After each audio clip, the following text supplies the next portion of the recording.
You can come in. I'm not playing music this time around. I need to get new songs on there because I know what you were saying. I repeat the same songs and they're just stale and old and boring. So.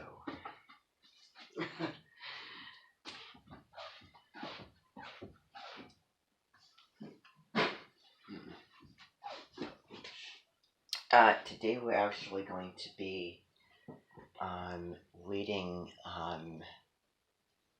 a chapter of The Missing Element. It's going to be on fire, and it's going to talk about, one of the things it's going to talk about is Colette Baron-Reid, her story, and also someone else's story in there whose name I forget. Just so that, because I don't like to start things and then, not finish them and then, start another section. So, read this out loud, finish it, get through it so that I can get to understanding water and understanding Scorpio, which is what I really want to, but I just feel obligated to do this. See that it's finished. So.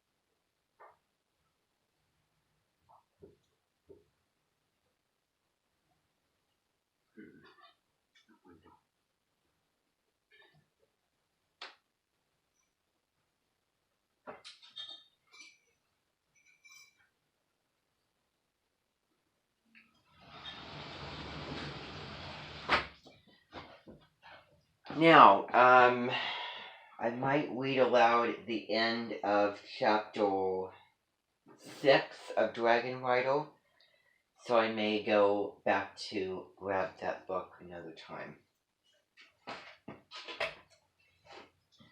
Okay? But for now, today I'm going to be reading a chapter of The Missing Element by Deborah Silverman. It is her book, and, you all have copies of it, and, I've been just saying, this is for you. You can, read whatever you want. I'm not going to be, going through a chapter, any chapter of this, any section of this, during one of the meetings, and I brought it in a couple of times. I didn't get to it this time. That is going to change, okay? So I'm going to be a little bit less of a critic on reading things out loud versus, independently reading them. So if I want to get something finished, not the whole thing, but, just, a chapter of something finished, just to kind of move it along, then I might consider reading it, out loud here, okay? So that's how it's going to be. and it doesn't matter what it is. So, for those of you, okay, so I know that all of you have your copies of the book. That's what you should have, okay?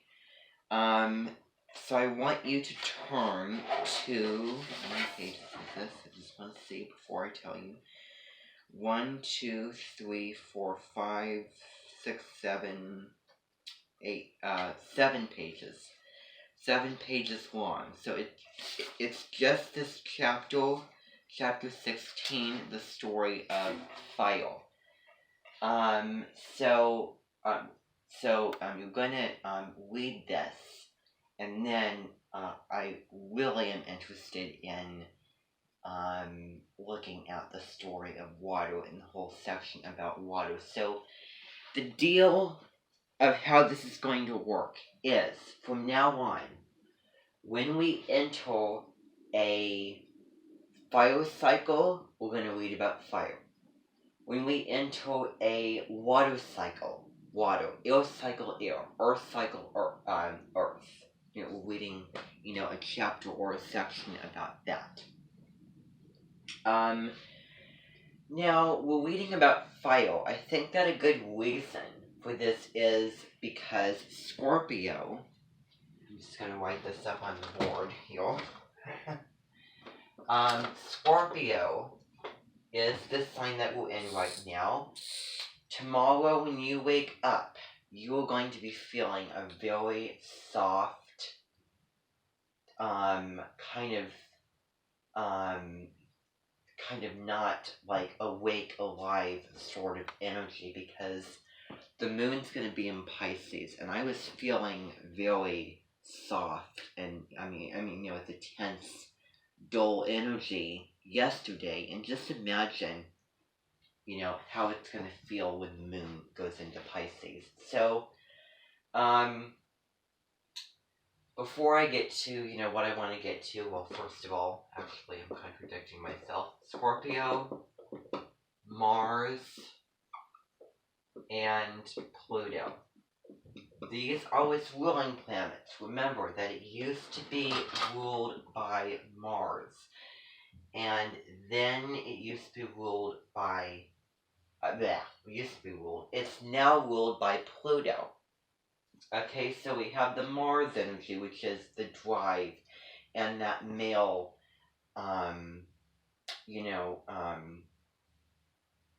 impulsiveness and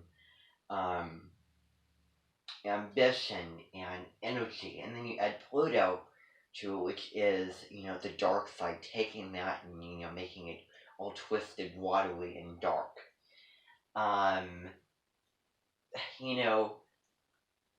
Manipulative, jealous, all those, Plutonian things. Like, for example, I have Pluto in Sagittarius that affects, your life, it affects you and others around you. And when I was on a plane last, I think that, Pluto also rules your fears, what you're afraid of, and what you're anxious about. So when I was on a plane the very, very last time, my ears were popping. It's like I breathed it 3 times. The 4th time, it felt like a funny sensation, and I was, like doing that, and I was just very unhappy and, anxious, and I did not enjoy the feeling. It was not comfortable. So, those experiences when I go out and do things, out of fear. Like, one of the things is I don't like going down water slides, out of an experience I had through my travels because of the big splash. Or,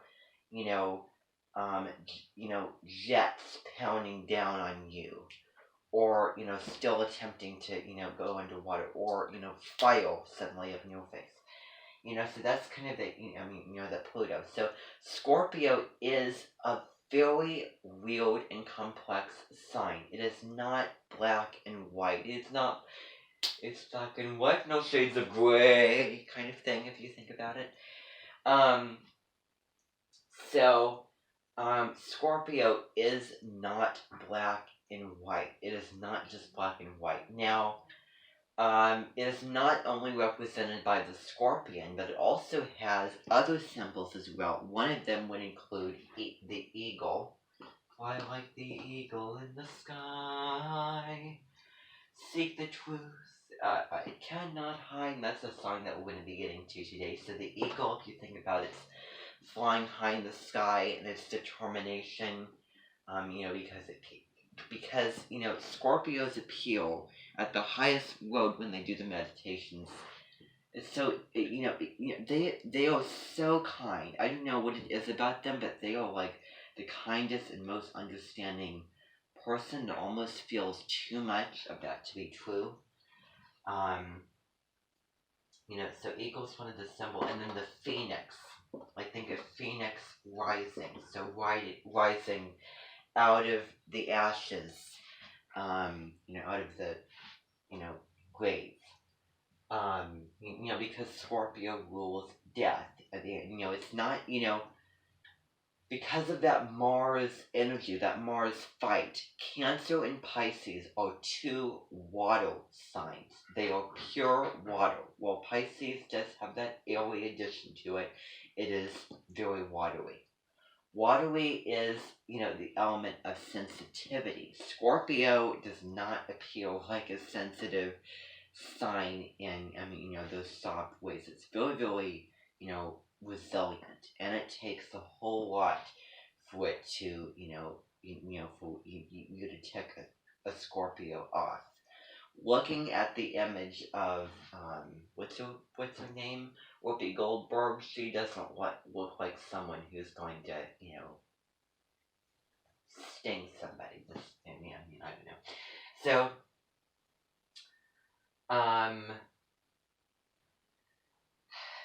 that is that. And then,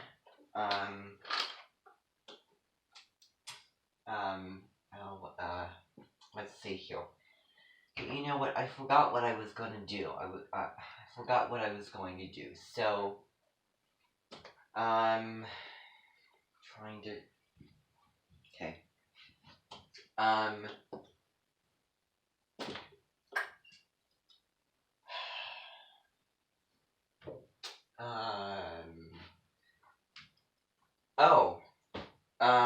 Yes. I think that I remember what I was going to talk about.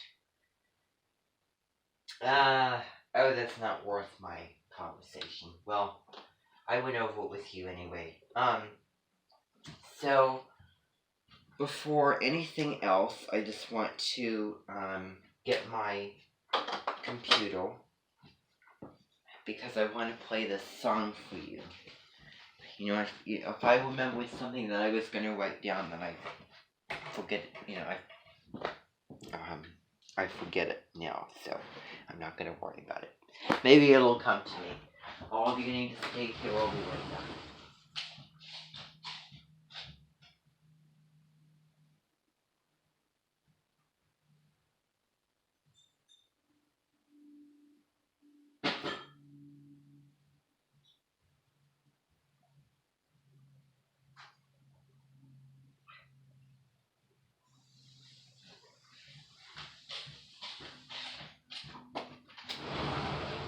And actually, those two songs. Yep, I say things and then I change and I add things on this. And it's just everybody's nature and it's my nature. So, Scorpio star sign. Let's actually start with that, and then we're going to be learning the music for this starting tomorrow, and we're going to be looking at the medley. The medley will include the background music for Scorpio, which is going to sound a little bit like this. Spoiler. Let me just see here. So it's going to sound like this.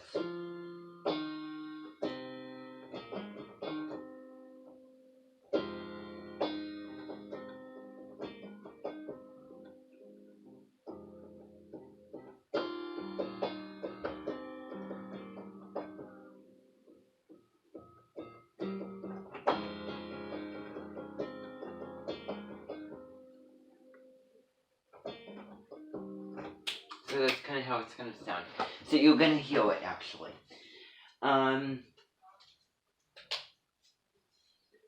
Okay, so here it is. Here it be. I want you to listen up.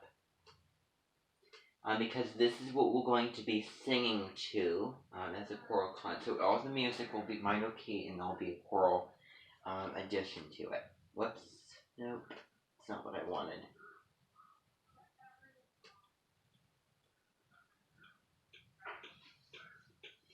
Sexy and mysterious. At times a little serious. With the power of my mind, I'm a healer of a kind. I'll look into your eyes, keep you mesmerized, try to draw you in. Can everybody hear it? Watch out for that sting. Doesn't it sound kind of like a Scorpio? Take a secret to my grave. Rise like the phoenix, I'm brave. I've heard it many times. I will walk the fine line. Under a scorpion. Does this sound like you? Scorpio sign. There'll be some changes I'm going to make to it. Maybe a couple of things I'm going to add to it.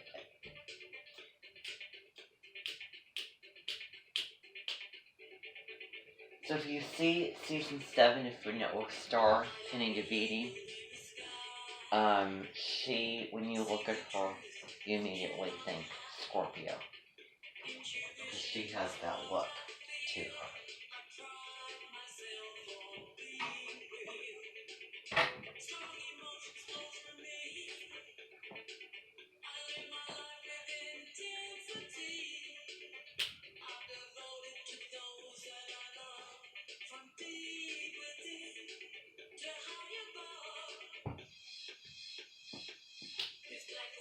Shades of gray. Choose my own path, take it all the way. Corporate justice, don't betray me. It's a part of my destiny. Take a secret to my grave. Rise like a phoenix, I'm brave. I will walk the fine line. Under a Scorpio sign. Scorpio sign. Scorpio sign. Under a Scorpio sign.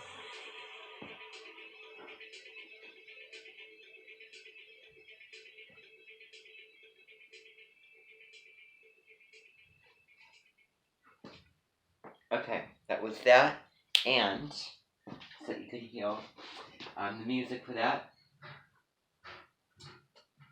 And let me see here.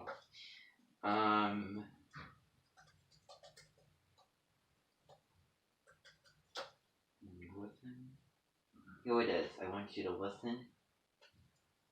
This is the background music. So. Do do do do do do.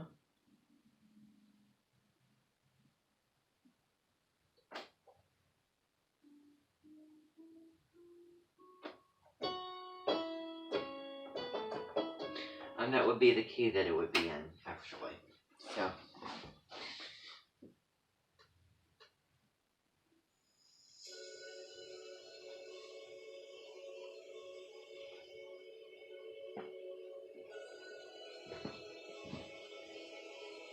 This is the song.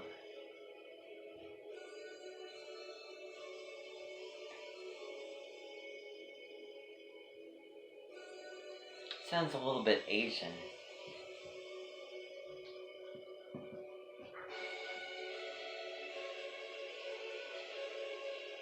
Really artistic image. The lady with the tail coming up.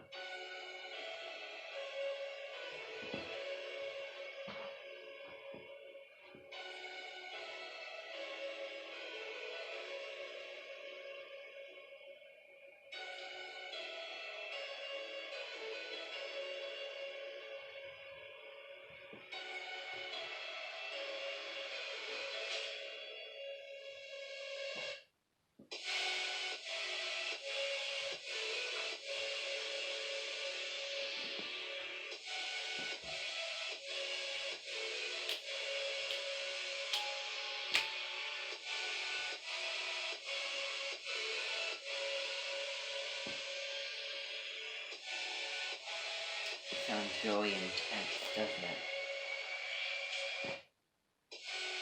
Now, I'll tell you this, that Scorpio music does not have a major key to it. There is no song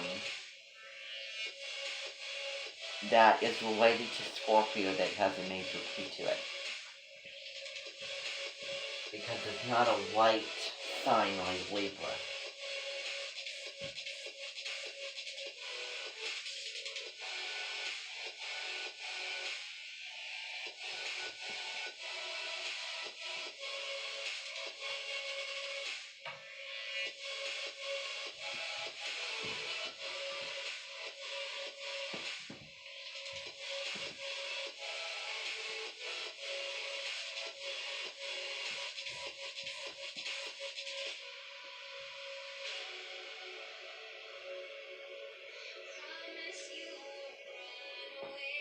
A bit of singing to it. This will be a solo.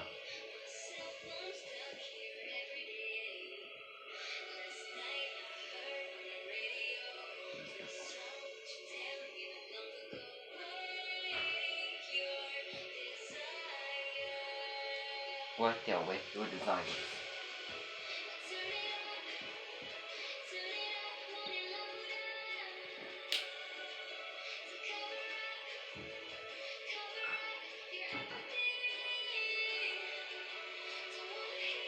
You know, and the author of Everlast was a Scorpio himself. So he wrote about a book that happened, you know, how it would be like if you died. Because death is one of those topics.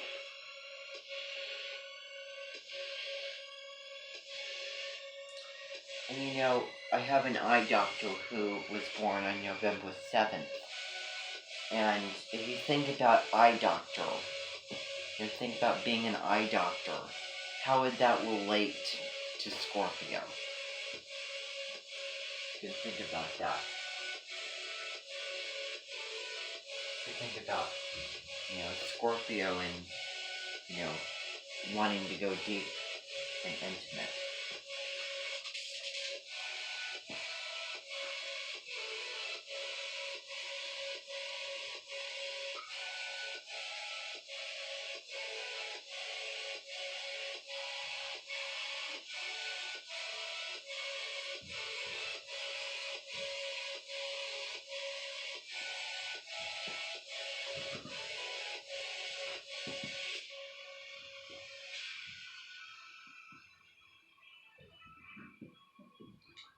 Okay, that was that. So now that you heard those two things, I want to. So that will be the main song. That will be kind of the main melody. So for Sagittarius, the main melody is going to be a cop out from Frozen, but it's going to be with my own interpretation. So it's going to sound like this. So it's going to take the key that is the number sign. So it's going to sound like this.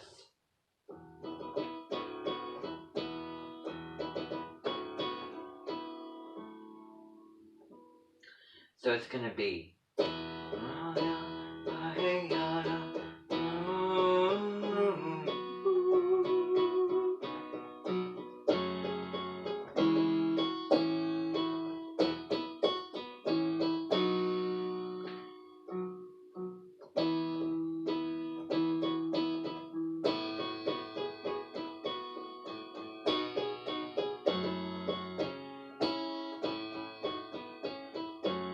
So that's what it's going to be. But we're going to, get there.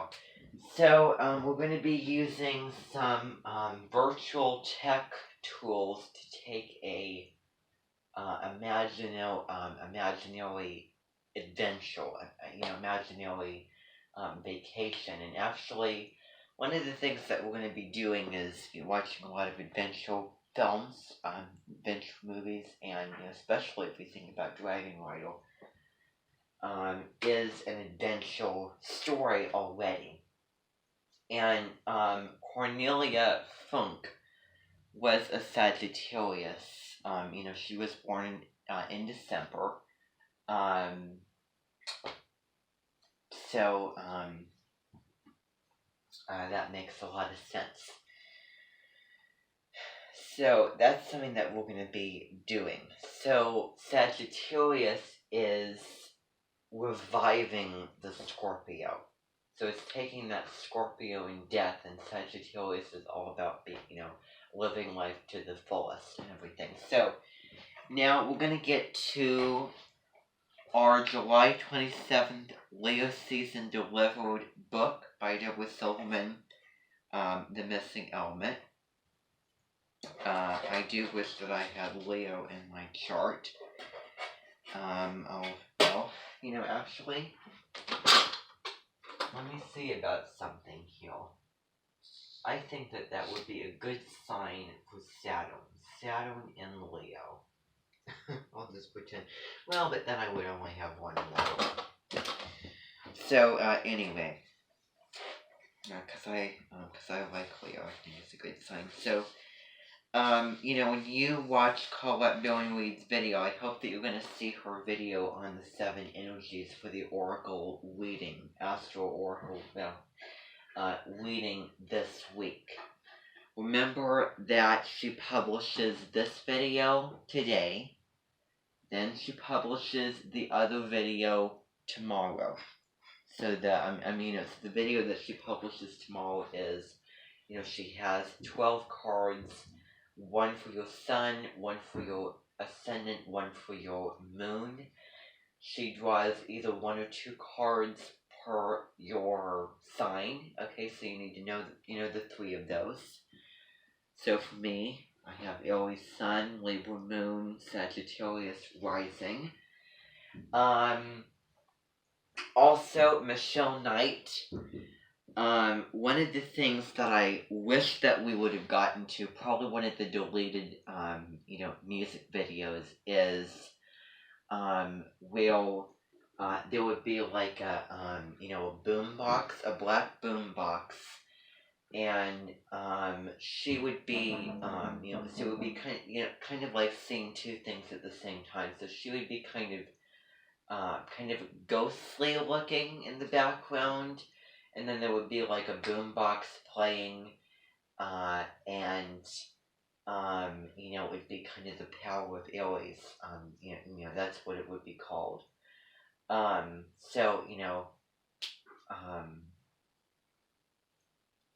But unfortunately we didn't get to that because we were at Corning the majority of the season, and that, Aries season is really the time that is most messed up, talking about Devok 91. I don't want to do all on that. So, anyway, we need to get to this. So, I want you to turn to page 125 in The Missing Element, because we're going to be looking at this. Okay, so I want you to, this book is fine to read out loud, because it's kind of a dry thing. So I want you to turn in that book, okay, to that page so that we can begin. Okay, so is everybody there? Is everybody ready? Wonderful. So, fire never burns lukewarm. It's either hot or it's hot.